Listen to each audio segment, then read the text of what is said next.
Dùng hàng phải an toàn, tiện dụng lại an tâm.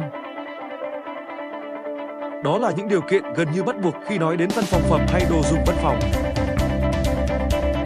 An toàn cho người sử dụng vì văn phòng phẩm là hàng chính hãng thuộc các thương hiệu quen thuộc, có tiếng tăm từ rất lâu đời, giúp công việc văn phòng trở nên thuận lợi, suôn sẻ, đạt chất lượng tốt nhất. Những sản phẩm chính hãng thường có những ưu điểm mà chúng ta không thể bỏ qua như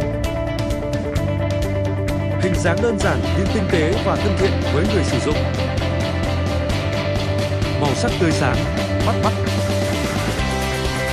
hoạt động trơn tru từ lúc thu hộp đến lúc hết hẳn giá trị sử dụng, hiếm khi bị trục trặc bởi những lỗi nhỏ không dụng như hết mực, gãy ngòi, rỉ sét, cong vênh, vân vân. Nếu bạn cũng đang bất an vì chưa tìm được đơn vị cung cấp văn phòng phẩm uy tín thì đừng ngần ngại. Hãy đến ngay 365 để được tư vấn và hỗ trợ tận tình.